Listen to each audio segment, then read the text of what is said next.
വീട് കണ്ടപ്പോ വളരെ സന്തോഷം. ഏതായാലും എതിരാളികള് കണ്ട് ഒന്ന് നേരെ കാണട്ടെ വരുന്നത്, എല്ലാരും ഒന്ന് കണ്ട് പഠിക്കട്ടെ.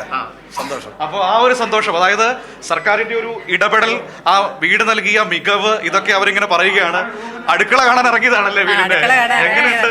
നല്ല സന്തോഷം തോന്നുന്നു, മനസ്സ് തൃപ്തിയാണ്. നല്ല അടുക്കള, നല്ല വീട്. നമ്മുടെ ആളുകളെയൊക്കെ സർക്കാർ ചേർത്ത് പിടിച്ചു. നമ്മുടെ ആൾക്കാർ, നമ്മുടെ മന്ത്രി ഇത്രയൊക്കെ ചെയ്യാൻ സാധിച്ചില്ല. പക്ഷെ നമ്മുടെ മന്ത്രിനെ കൊണ്ട് എന്തെല്ലാം പറയാൻ ജനങ്ങൾ ഒരുങ്ങി അങ്ങനെ. പക്ഷെ നമ്മൾ നേരിട്ട് ഇത് വന്ന് കണ്ടു കഴിഞ്ഞപ്പോ ഞങ്ങൾക്കൊക്കെ എന്താ പറയാ, നമുക്ക് എന്താ സന്തോഷം കൊണ്ട് ഇനി ഇത്രയൊക്കെയാണ് നമ്മുടെ മന്ത്രിനെ കൊണ്ട് ചെയ്യാൻ പറ്റിയില്ലേ.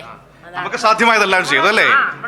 ചേച്ചി ഇഷ്ടപ്പെട്ട വീട്? ഓ, വളരെ ഇഷ്ടപ്പെട്ടു. അവർക്ക് ഈ ഒരു സൗകര്യങ്ങൾ കാണുമ്പോൾ, സർക്കാരിന്റെ ഒരു ഇടപെടൽ കാണുമ്പോൾ എവിടുന്നാ വന്നിരിക്കുന്നേ? തിരുനെല്ലി. എങ്ങനെയുണ്ട് ഇവിടെ ടൗൺഷിപ്പ്? സൂപ്പർ ആയിരിക്കുന്നു. സർക്കാരിനോട് ഏറെ നന്ദി പറയുന്നു. വയനാടിന് ഇങ്ങനെ ഒരു വീട് പണിത് തന്നതിന് തന്നെ ഏറെ സന്തോഷം. എല്ലാവരും സന്തോഷത്തിലാണ്. അപ്പോൾ ആ സന്തോഷം പങ്കുവെച്ച് ചേട്ടാ സന്തോഷം. നല്ല സന്തോഷം.